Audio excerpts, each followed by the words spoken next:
Bonsoir et bienvenue dans cette nouvelle vidéo de notre formation en JavaScript. Aujourd'hui, je vous propose de découvrir ce qu'on appelle les types de données. Alors ici, je me trouve sur notre projet. Pour cela, je vais créer un nouveau dossier que je vais nommer type de données. Ok. Ici, je vais créer un nouveau fichier que je vais appeler index.js. Index.js. Ok.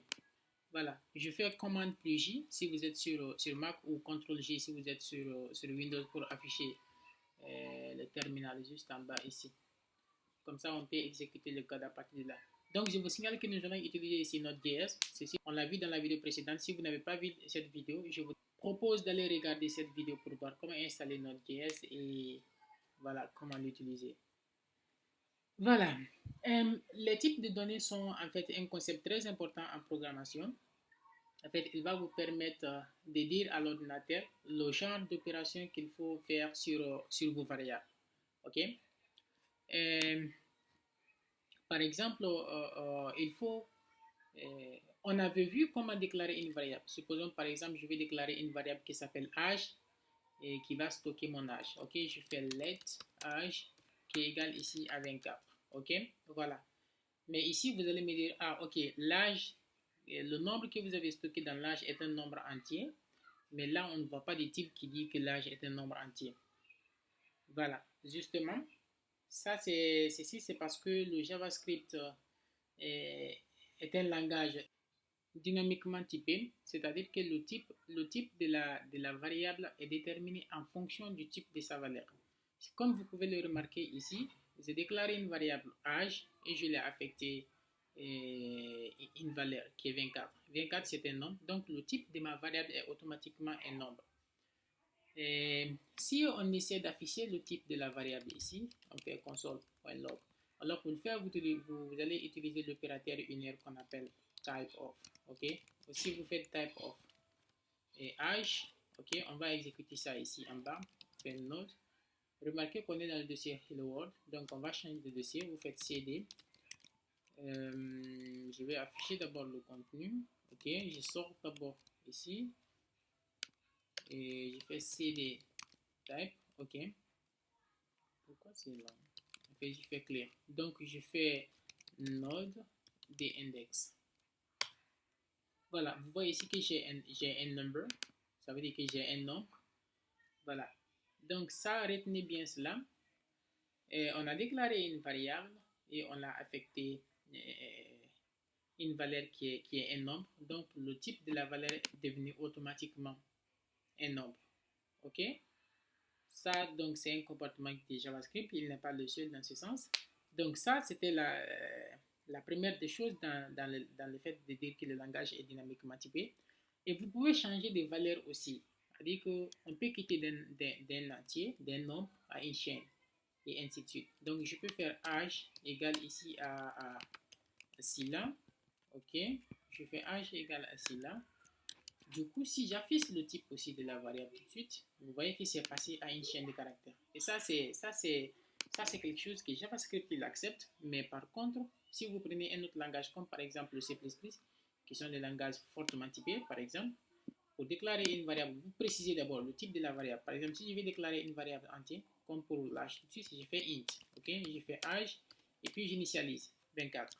Alors, plus tard, si j'essaie d'affecter une autre valeur qui est différente d'un entier, parce qu'au départ, il a été déclaré comme un entier, alors ça ne va pas marcher, parce que ces langages sont des langages typés au fait. Ok, voilà. Alors, ça c'était pour introduire presque, c'est-à-dire le typage dynamique de JavaScript. Par contre, le langage nous fournit plusieurs types de données que nous allons découvrir au fur et à mesure. Nous allons commencer par les chaînes de caractères. Ok? En fait, dans le monde de la programmation, les chaînes sont utilisées pour représenter des textes. Ok? Par exemple, si vous voulez déclarer une variable dans laquelle vous allez stocker du texte, alors le type de cette variable est une chaîne de caractères. Par exemple, comme on l'a tous dit, je vais mettre lettre non complet qui est égal ici à excusez-moi, ici là. OK. Donc, ça, c'est une chaîne de caractères. Quand je fais console.log des type of des non complets, tout de suite, quand on exécute ça, vous allez voir que c'est une chaîne de caractères. OK. Alors, ce n'est pas la seule façon de déclarer une chaîne de caractères. Vous pouvez déclarer une chaîne de caractères. Ça, c'est avec les doubles quotes. Les doubles quotes. OK. Comme ça, vous pouvez le déclarer aussi avec des simples quotes. Par exemple, let prénom égale ici à Osman. Voilà. Ça aussi, c'est une chaîne de caractères. Je fais prénom. Et voilà, vous voyez que c'est une chaîne de caractères. Voilà. Donc, du coup, si vous utilisez les simples quotes, dans ce cas, si vous voulez ajouter encore de l'apostrophe dans votre paragraphe, alors vous serez obligé de l'échapper. On va voir ça tout de suite. Par exemple, je vais changer la valeur de celui-là. J'ai dit aujourd'hui. Aujourd'hui, vous voyez que là, tout de suite, ici, JavaScript a considéré jusqu'ici comme la fin de la chaîne de caractères parce que les codes sont censés délimiter la valeur de la variable. Par contre, HUI font partie de notre texte. Dans ce cas, il faut échapper cet autre apostrophe qui est là. Vous voyez, et tout de suite, ça va marcher. OK? Il y a aussi ce qu'on appelle l'utilisation des backsticks. Par exemple, je fais let nom. Bon, le nom n'est pas, je ne suis pas trop inspiré, mais bon, on peut faire comme ça. OK? Vous faites bla bla bla bla bla bla. Et comme ça. C'est aussi une chaîne de caractères. Alors, voilà les trois façons. Mais par contre, celui-là, retenez bien que celui-là, avec l'utilisation des backsticks, est beaucoup plus, en fait, offre beaucoup plus de possibilités parce que vous pouvez faire ce qu'on appelle du template littéral. OK? C'est-à-dire que vous pouvez, dans votre comment on peut dire ça, dans votre chaîne finale, si vous voulez par exemple inclure par exemple d'autres chaînes dans le résultat de cette variable, ok, vous pouvez utiliser ce qu'on appelle le template littéral, ok. Par exemple, je peux dire que ça c'est une présentation, excusez-moi, présentation, je vais dire que je suis, ok. Supposons que j'ai le nom ici, qui est ici-là. J'ai le prénom ici, qui est Ousmane. Et j'ai l'âge ici, qui est 24. OK. Donc, je vais créer une chaîne complète de présentation qui va comporter les trois variables. OK. Donc, je vais dire que je suis. OK. Tout de suite. Je mets le nom. Je mets le prénom, ok, prénom, virgule, je peux revenir à la ligne ou peut-être pas, je fais je mets l'âge, et puis je fais 1, vous voyez, ça c'est possible. Donc du coup, cette fois-ci, on ne va pas afficher le type, on va simplement afficher le contenu de la variable. Ici, on va faire un balayage. OK, on fait note. Vous voyez, il a dit je suis Silla Ousmane, Silla qui est la valeur de la variable nom, et Ousmane pour le prénom et le 24 pour l'âge. Vous voyez, ça c'est bon, ça c'est très bon. Et ensuite, vous pouvez vous pouvez découper cette chaîne sur plusieurs lignes. OK, sur plusieurs lignes comme ça par exemple. Et du coup, ça va s'afficher comme vous l'avez mis, vous voyez. Ce retour à la ligne qui est ici et celui-là aussi qui est par là, vous voyez. Mais si vous devrez le faire avec celui-là, il fallait mettre par exemple un retour chariot à la ligne qui est parfois chiant à mettre. Voilà. Et ensuite, retenez bien que avec les chaînes de caractères, il y a l'opérateur plus par exemple qui vous permet de faire la concaténation des deux chaînes de caractères.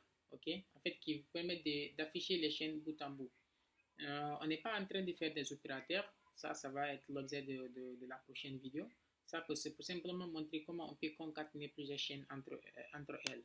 Donc ici, on a utilisé le littéral template. Le template littéral j'espère bien que je prononce bien la chose, pour en fait inclure des chaînes ou inclure des valeurs des variables dans une autre variable. Mais par contre, on aurait pu utiliser la concaténation. Par exemple, on avait fait je suis, ok, on fait la variable nom, on fait comme ça, on fait espace, plus la variable prénom, on fait une concaténation, on fait espace, et on fait une chaîne, excusez-moi, on fait G. Alors, on va échapper celui-là. J'ai espace, excusez-moi, H, on va faire comme ça, et on fait comme ça. Ok. Vous voyez, je vais effacer celui-là. Ok. Vous voyez que ça marche, mais c'est plutôt chiant de l'écrire. C'est pas facile. Donc, du coup, on préfère la méthode avec les backsticks. Ok.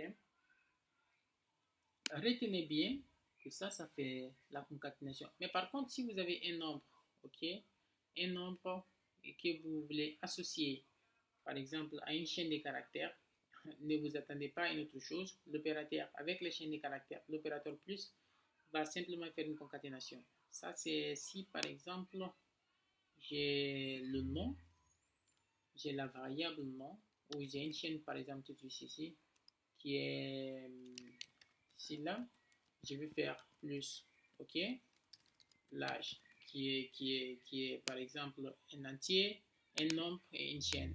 Et vous savez déjà que ça va faire simplement une concaténation. Voilà. Et retenez bien que si vous faites l'inverse, par exemple, si vous faites âge plus 12 plus nom, et les expressions en JavaScript sont évaluées de la gauche vers la droite. Ceci dit alors que c'est l'âge qui sera associé à 12 et qui sera concaténé à nom.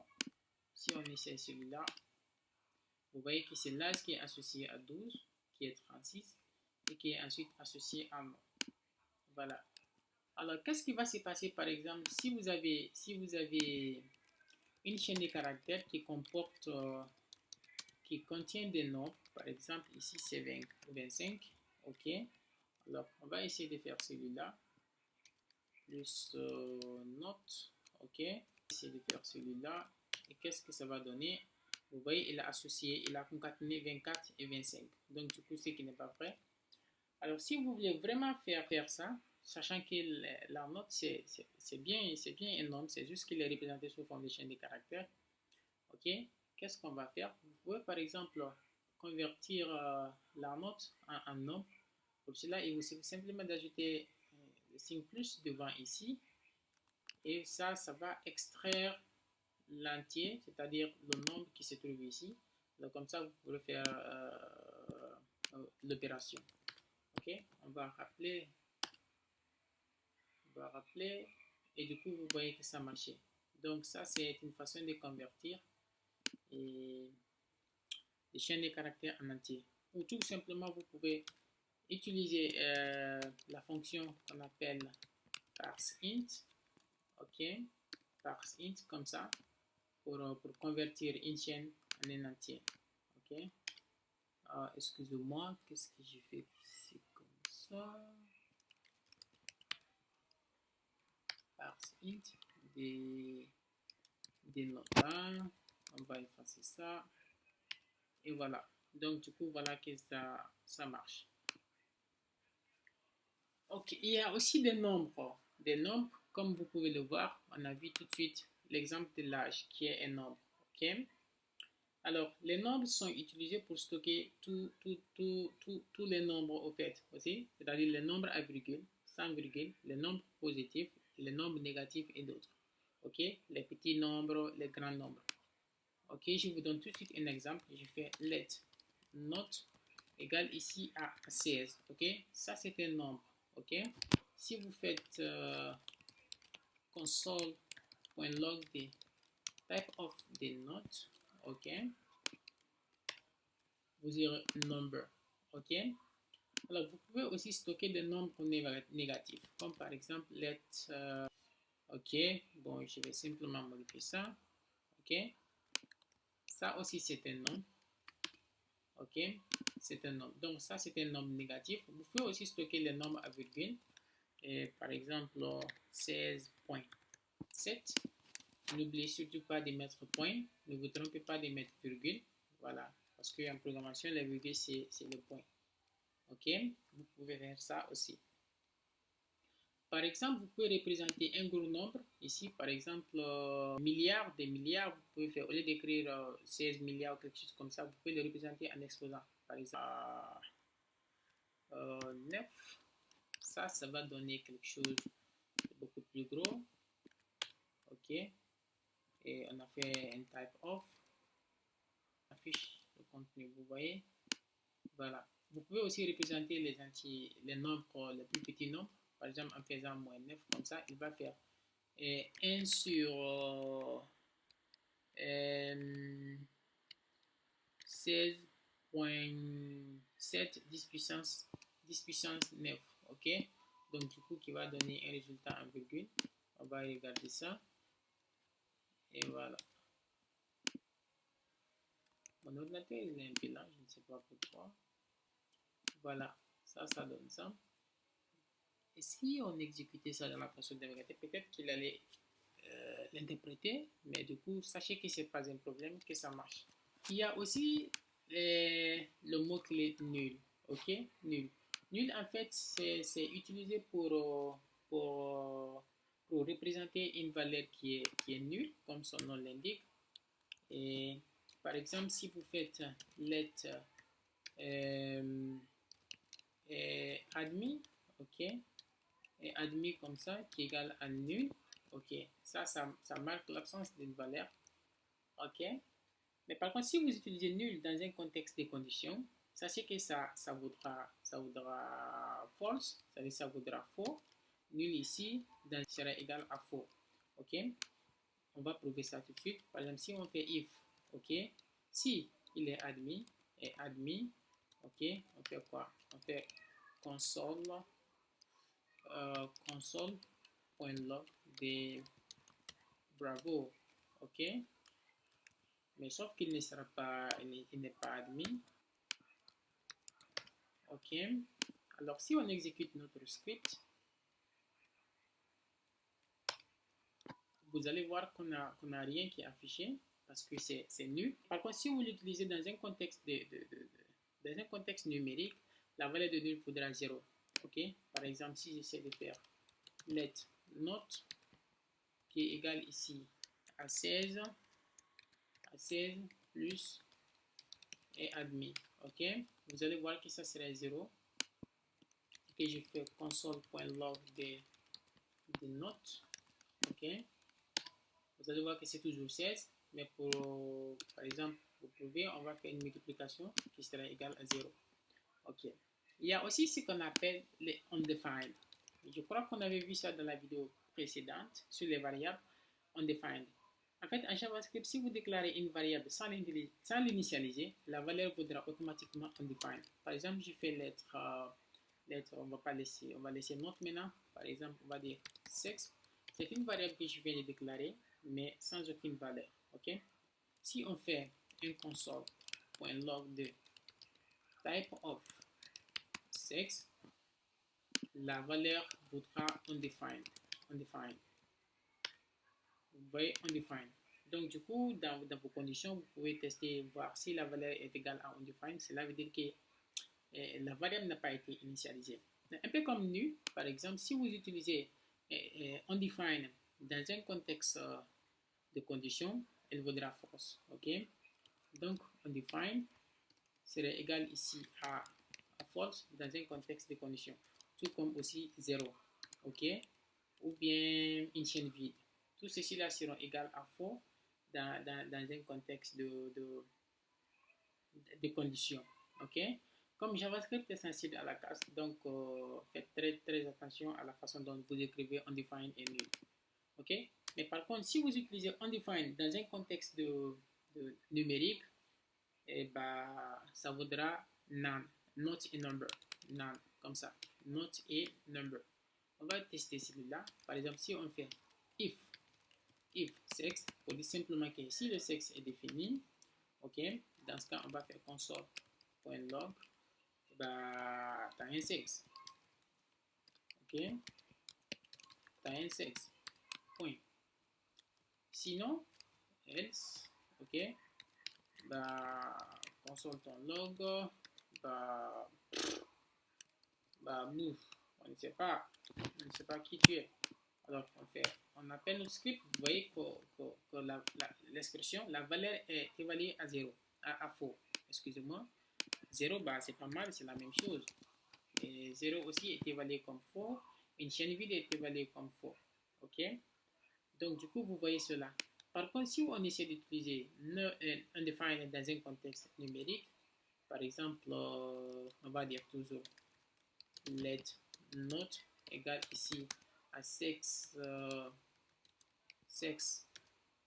plus, par exemple, 16, ok. Alors, cette fois-ci, bah, console.log type of not, on aura quelque chose qui est none. Ah oui, le type des none, c'est number, ok. Par contre, la valeur serait égale à not a number. Vous voyez, not a number. C'est justement ça le problème. JavaScript, comme on le dit souvent, c'est un langage bizarre. Bah, le type des none, c'est un number. Alors, not a number, c'est pas un nombre. C'est ce que ça veut dire. None est égal ici à not a number. Not a number, mais le type de not a number, c'est un nombre. Alors, du coup, c'est bizarre, on n'arrive pas à comprendre. Mais voilà, retenez bien cela que si la variable est déclarée sans être initialisée, la valeur voudra par défaut undefined. Ok? Si vous utilisez undefined dans un contexte numérique, sa valeur vaudra not a number. Ok? Par contre, si vous utilisez undefined dans un contexte de condition, sa valeur vaudra tout simplement false. Il y a aussi les booléens, ok? Les booléens sont en fait des valeurs logiques qui ne peuvent avoir que deux valeurs. Soit c'est vrai ou c'est faux, ok? Mais par contre, on les représente en anglais. True or false, ok? Ça, c'est les booléens. Les booléens sont beaucoup plus utilisés dans les conditions et les expressions aussi sont évaluées en fonction de ça. Par exemple, si on fait if, ok? If true, ok, si c'est vrai, on va dire console.log, bah c'est vrai, ok. Si c'est faux, else, si c'est pas vrai, on va dire bah console.log, bah c'est faux, ok. Voilà, donc du coup on aura vrai ici tout simplement, ok.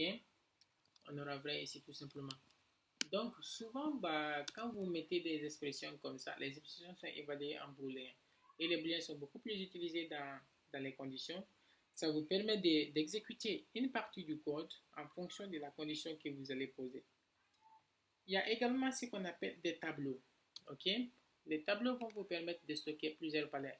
Ok? Par exemple, pour déclarer une variable, on fait let, le nom du tableau. Par exemple, je peux dire élève.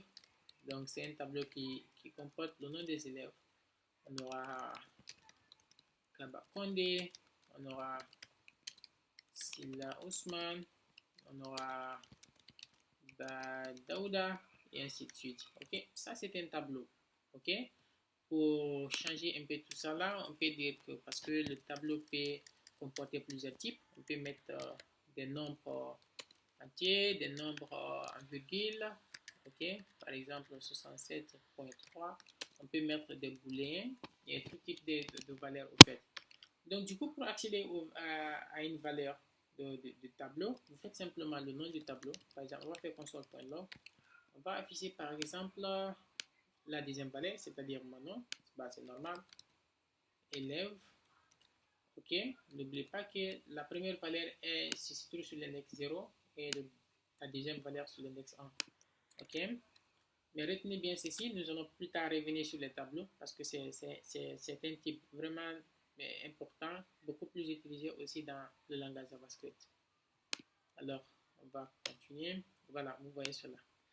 Et enfin, pour finir, il y a aussi les objets. Les objets, vous pouvez voir les objets comme une collection de variables, ok, ou une collection de propriétés. Par exemple, ici, j'ai un élève qui a le nom de plusieurs élèves. Et comment est-ce que si, par exemple, je vais stocker beaucoup plus de choses, beaucoup plus de données sur un élève à part son nom, ok?